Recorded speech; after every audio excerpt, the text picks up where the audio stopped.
It's always a great honor to speak with Charlie Gehring for any reason, about anything. But when I had the opportunity to interview him earlier this year, we talked about so many things that I thought it was worthy of breaking up into several segments. The first of which I've brought you already. But when he asked me, "Do you want to talk about the murder of Premero?" I almost jumped out of my seat. It was like Mick Jagger asking me if I wanted to hear the real story behind Gimme Shelter. I mean, this is an incredible story, and one that I have been singularly fascinated by the entire time I've been researching this overall uh, era, this lost American history. Anyway, there's no reason for me to tell it to you on my own because I had the opportunity to do it alongside the GOAT himself, Dr. Charles T. Gehring, and I am extremely proud and honored to introduce this segment to you now. The Murder of Premero on Manhattan Island, January of 1641, as told through the incredible mind of Dr. Charles T. Gehring. The Dutch were litigious because they could be, because they could take things to court. Court met every Tuesday, and they would have extraordinary meetings if certain events needed more time. So they had access to the court. They could get decisions made fairly quickly rather than waiting for a grand council or something. The power of the petition was very important in the Dutch administration. Yeah. So what happened on the southern tip of Manhattan Island on January 6, 1641? What was going on down there? Yeah, I wish we knew. Jan Premero was killed in the woods near their houses. So we know that this group of slaves were living in houses near the woods north of the village of New Amsterdam. There was no wall at that time. That's not built until 53. So they're up in a quasi-remote area. And it's not until the 17th of January that the fiscal, who is a law enforcement officer as well, indicts this group of slaves, and there are 8 altogether. That there had been 9 before Premero was killed. He interviews them, and the whole proceeding is like any other proceeding. If these guys were all, let's say, Dutch, it would have been handled exactly the same way. And they refused to tell who dealt the fatal blow, who killed Premero. And this frustrates the Dutch authorities because at this point, they're all guilty. And they say that we unanimously killed Premero. And they refuse to relent on that issue. Right. So let me point out that these charges were brought against, and I'm going to quote part of this now, against little Antonio Paulo d'Angola, Gracia d'Angola. These were the names that these people had based on where they came from, right? Yeah. Jan de Fort Orange, Manuel of Garrett de Roos, Anthony the Portuguese, Manuel Minuit, Simon Congo, and Big Manuel. Just quoting still. All blacks and slaves of the aforesaid company in which criminal proceedings by the fiscal are charged with the murder of Jan Premero, also a slave. It is a very unique, I've never heard of this before, where a whole group of people are brought up on the same charge, right? Yeah, they refuse to tell. They refuse to tell who killed Premero. They're sticking together, and they feel, for one reason or another, that this is their best defense. If the guilty person is going to be hanged, they'll all have to be hanged. And the Dutch do not want to hang 8 valuable workers. And this is sort of at the bottom of it all is the importance of the slave as a uh, part of the workforce of the West India Company. And it's interesting that there's so many Manuels. There are three involved here. There's Manuel, Groot Manuel, Klein Manuel, and then Manuel de Geert de Rus. So the murder occurred on January 6th, and then this was arraigned on January 17th. Why was that? He may have been working with them to try to get them to confess, but the best he could do was to get the statement that we all confess to the murder. We all confess to the murder, and it's not going to change one bit. This is happening in the fort, right? Yeah, yeah. They're probably they've all been brought in, and they're probably confined. There was a jail in the fort, and they're probably all in this jail, waiting for some progress in in the court proceedings. Where was the fort geographically, if you could place it on a block for people today? If you want to tell them this is where the fort was, where would you tell them? There's a lot of fill from where the tip of the fort used to be. But if you walk down where the customs house is, Yeah, and the there's Alexander a Hamilton. Indian Yeah. museum there now, Right. that's where the fort was. Yeah. It was right on top of that. For Right. years, I've been trying to find out when they dug for the foundation for the customs house, did they dig into the fort at all? And I haven't been able to find anything about that. But that's again Yeah. another story. Man, that would have been good to In know. fact, there's a plaque as you walk by the west side of the building. You'll see a plaque that says this is where Fort Amsterdam was. And it's also indicated that their testimony came without shackles or torture. Right, that they willingly gave this testimony that the eight of us killed this guy, Yeah. right? Protecting each other. What they sometimes would do in these cases, they would use torture, but they didn't in this case. But they still relented. So, what was the solution? To draw lots, and now they have come up. I could almost see them scheming and how to carry this out, how to make progress in this situation where nobody will confess, where they're faced with hanging eight slaves, and they don't want to do that. So they draw lots. And it's very clearly stated that it'll be up to God to pick the right person to draw the fatal lot. So now they've decided that they're off the hook because God is going to be the person to decide who's guilty.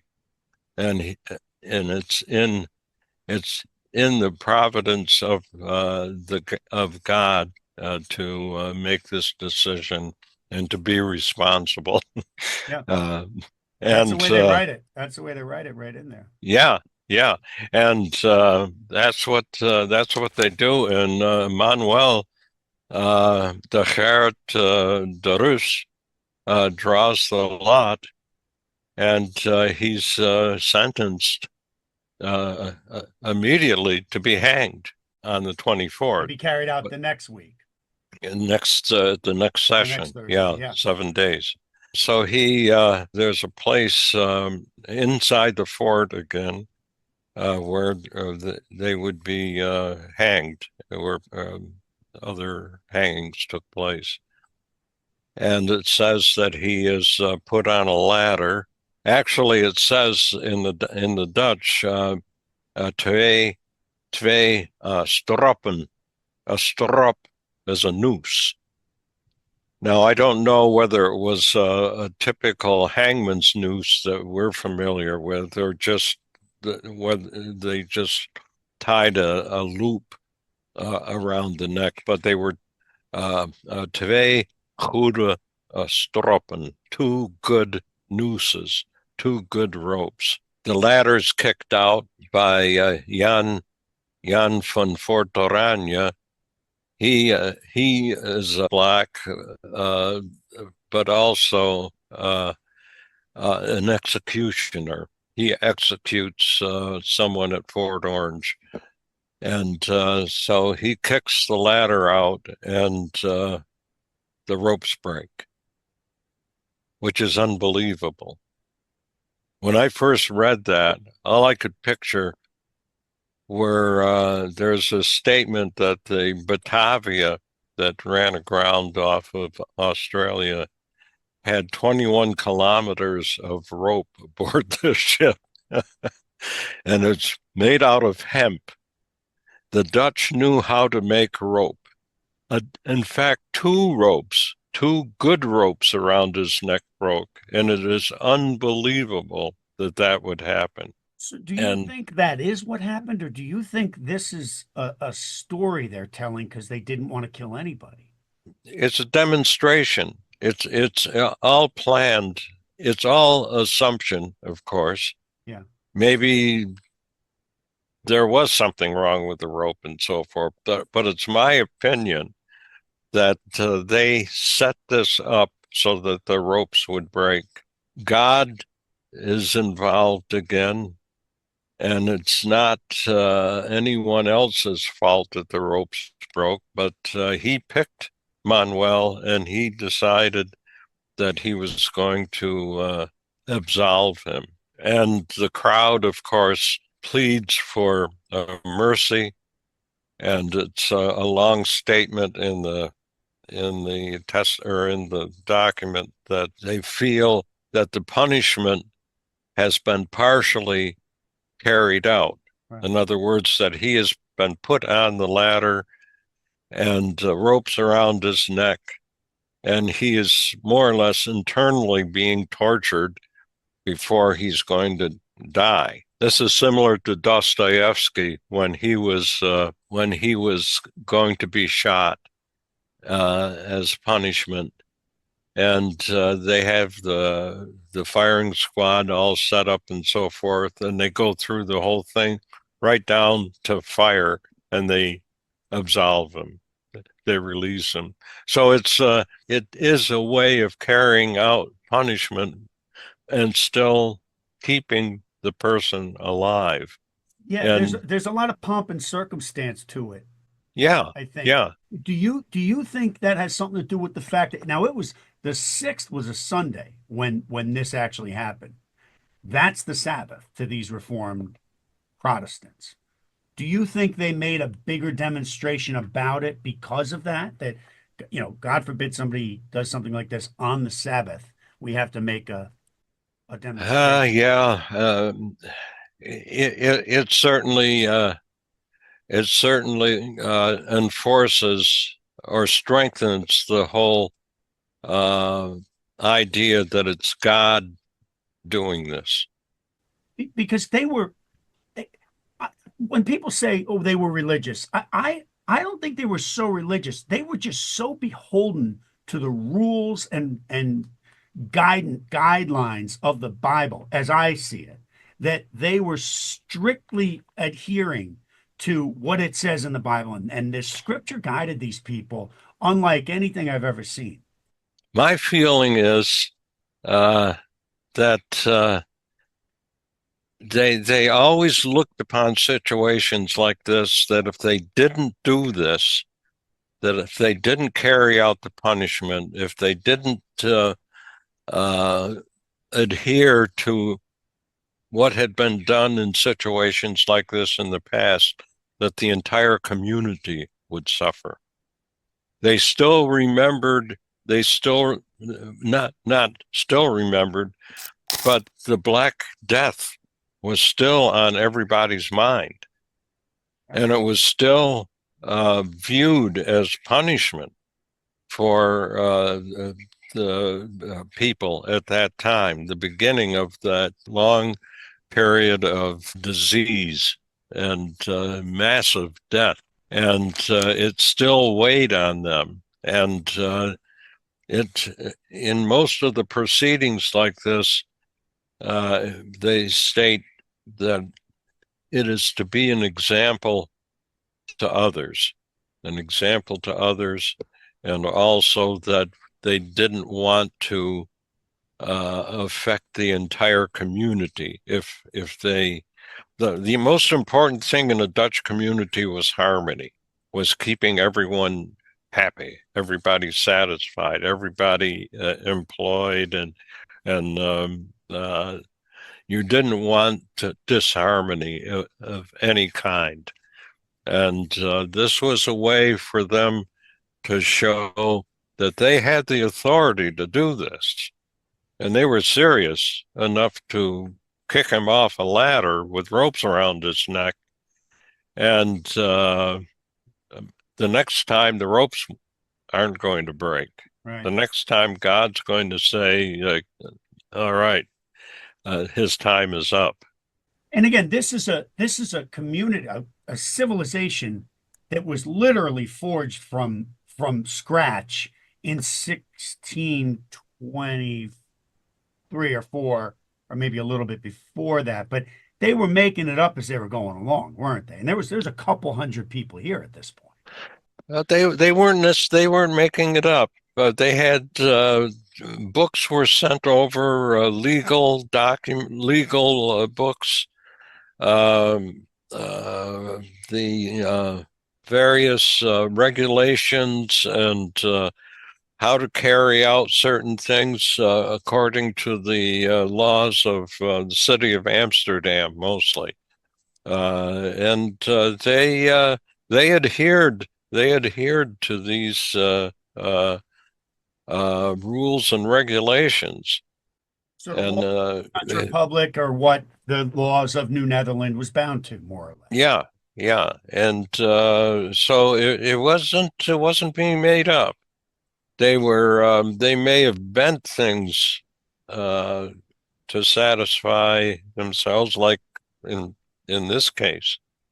They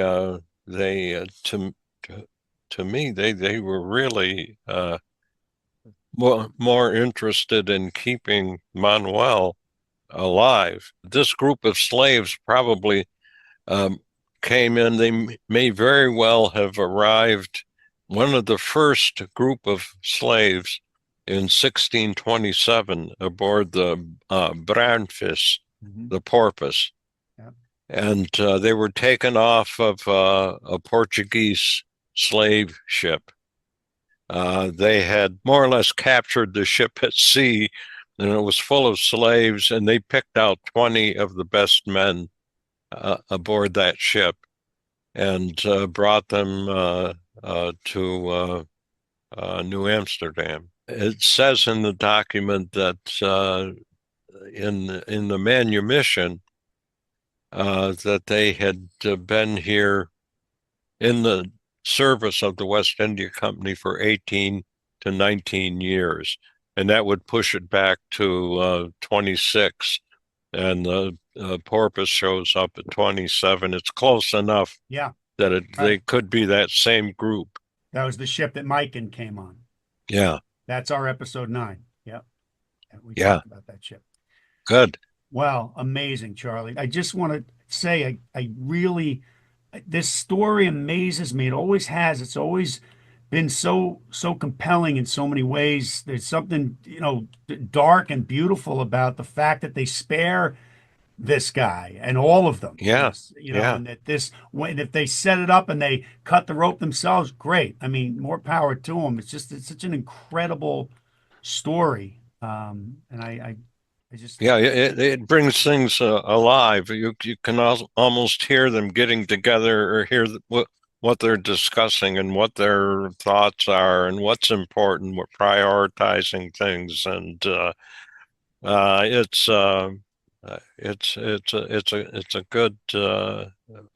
a good story. it's a feel good story, right? Yeah, Because yeah, they needed everybody they had there at the yeah, time. It was hard to get people to go there in that yeah, era, right? yeah. Wow. All right. Well, look, Charlie, if you hadn't taken that job back in '74, I wouldn't have known any of this, and everybody listening wouldn't have known any of this. So. Somebody else would have done it probably. I don't think so, buddy. I don't think so. I think this guy here is literally a component of our lost American history that's no longer lost thanks to him. And I also just want to thank you so much for all the knowledge you've imparted, and not just that, the wisdom you've imparted, and also the passion for this study, as well as the encouragement that you've given me to keep going with it all. It means a lot to me, and I can't thank you enough. Thank you, Velmanir. Thank you. I appreciate that chance. Okay. It's always good to talk to you. You too. You too. He's a living legend, ladies and gentlemen. Not just a chronicler of this critical history, but in fact, a piece of that very remarkable history himself. He is the one and only Dr. Charles T. Gehring, ladies and gentlemen. Thank you again, sir, and I look forward to talking to you soon. Been my pleasure. Please be sure to hit the subscribe button to stay with us here at History is Cool on YouTube.